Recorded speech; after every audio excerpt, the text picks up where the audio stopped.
Welcome to Keep Calm and Man Up. We're here at my famous Exit 1, the pilot. Today's subject we're talking about is self-control, and for everyone that knows me, every time we visit Exit 1 I'm always here at Wendy's. I always get the same biggie bags, and I probably don't have the best self-control, so today's lesson is probably one I need to actually adhere to myself. So enjoy it, and I say keep calm, man up, and enjoy the view. Self-control, what is it and why is it important? Self-control is the ability to regulate your own emotions and behavior to achieve long-term goals and make better decisions. Self-control is important in your life because it can create better health and financial status while allowing you to resist temptation. It is a behavior that enables you to create and stick to long-term goals in both your personal and working life. The American Psychological Association performed a stress survey in which 27% of respondents recognized that a lack of willpower appeared to be the main reason keeping them reaching their goals. In the same survey, 71% understood that self-control can be learned and strengthened. Researchers have found people with self-control to be happier and healthier in both the short term and through their lives as a whole. In a social experiment, students with self-discipline showed better grades and higher test scores than those lacking in this discipline. The same report showed that the self-control was a more important factor than IQ. Another study has shown those with self-control tend to have improved dental health through keeping to a better overall diet, as well as better cardiovascular and respiratory health, as well as an overall better financial status. There are three main types of self-control. Impulse control is the ability to manage urges. People who struggle with it act first and then suffer the consequences of their actions. Have you ever picked up candy from the checkout line when buying groceries? Emotion control affects your management and reactions to situations. Have you suffered mild road rage, caused by other drivers cutting you off? Do you anger easily to situations that really aren't important in the bigger scheme of life? Controlling your emotions impacts every facet of your life and affects how you are perceived by others. These emotions even control your willingness to go the extra mile when it comes to work. The last type of self-control is movement control and how your own body moves. This covers restlessness and an inability to keep still for long periods, such as ADHD. Have you ever set goals in your life that you haven't been able to keep? People who make New Year's resolutions often forget them by the middle of January. The second Friday of January is known as Quitter's Day.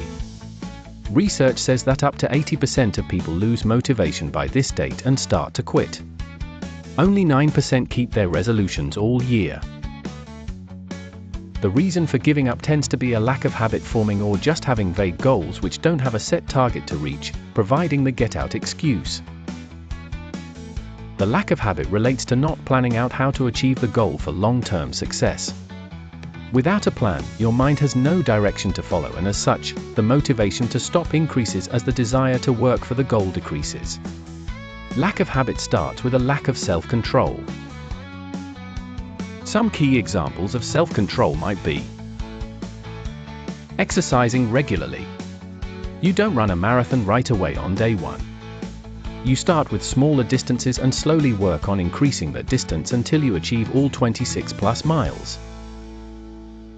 Likewise, if you played a 90-minute soccer game without practice, you will be hurting for days and almost certainly out of steam by half-time. At Bristol Rovers, the club had to work with my school to build a regimen for me to keep to, so I was ready to play when I met up with the team each week. Saving money needs a plan. The plan is a budget, which has been discussed a few episodes ago. Have you begun one yet? Have you saved anything or still struggling without ever having made a budget? Avoid too much social media or video gaming on the phone. Your personal productivity decreases when your mind switches to frivolous activities designed to dumb down the viewer. How much time do you spend on social media sites? Do you have games you start to play through the day or even when you're driving? That's risky. Do you look at news items on Twitter, now X, and has your mood changed because nothing positive is on there? The world is to live in, not view another's perspective. Do you try to skip sweet treats to decrease your sugar intake and lose weight? Cold turkey quitting will see your plan dissolve as the body will crave it. Cut desserts down to every other day, then once a week after time. Much more likely to succeed, and you need to have fun once in a while. The marshmallow test. The psychologist Walter Miskell conducted a series of well-known experiments during the 1960s and 1970s that investigated the importance of delayed gratification. 7 In these experiments, children were offered a choice. They could choose to eat one treat right away, usually a cookie or a marshmallow, or they could wait a brief period of time in order to get 2 treats. At this point, the researcher would leave the child alone in a room with a single treat. Not surprisingly, many of the kids chose to eat the single treat the moment the experimenters left the room. However, some of the kids were able to wait for the second treat.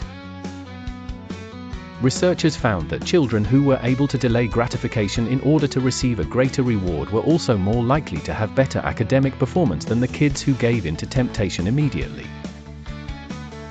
However, it has since been shown through various studies that a child's ability to delay gratification in this way is directly connected to their socioeconomic circumstances. That is, that if a child is experiencing poverty, neglect, or hunger at home,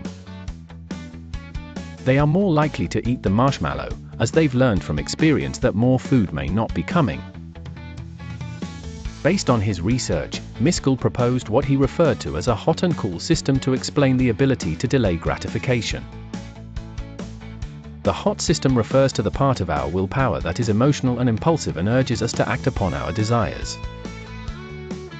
When this system takes over, we may give in to our momentary desires and act rashly without considering the potential long-term effects.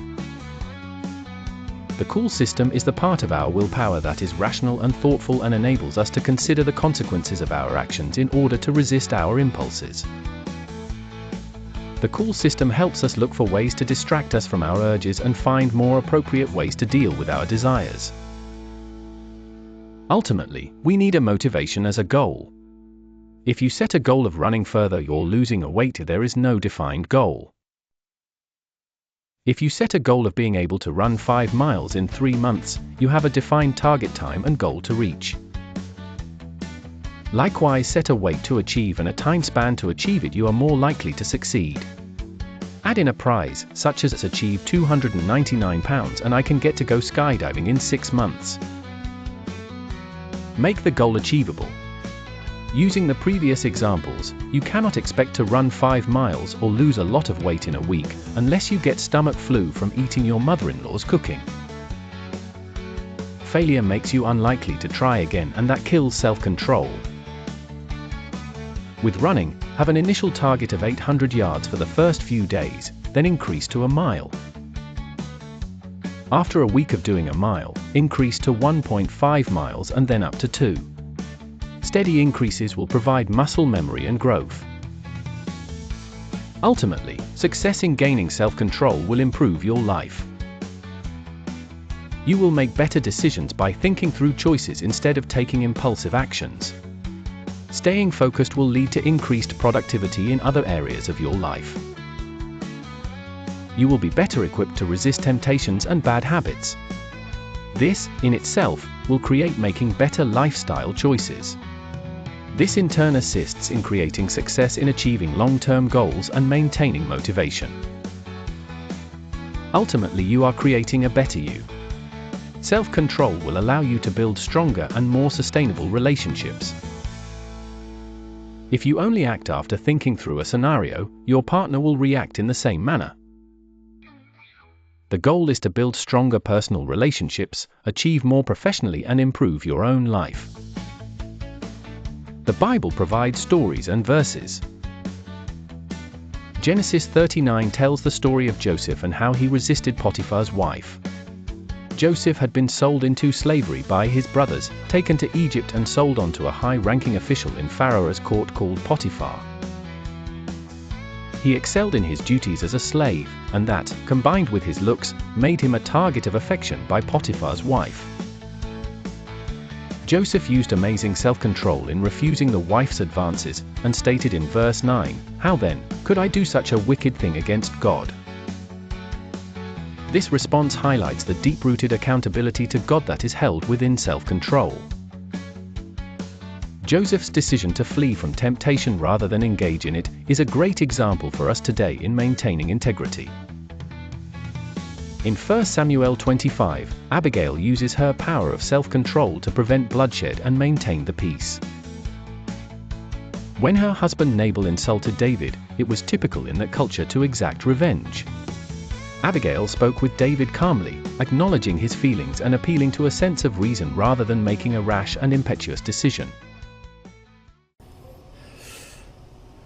Well, we're here at the Lindsay window plant, picking up a couple of IGUs for today, and hope the video out there was entertaining. And when it comes to self-control, I'll be honest, I just don't have it, but I need what the lesson we just had was. Hopefully by the time you see it, I will have lost some weight, and then I can prove to you that self-control works. But it is an essential part of our life, and becoming part of a man, you can't really let yourself have a dad bod. Not at your age. Maybe at mine I've got an excuse. But until next week, keep calm and man up and enjoy what we do.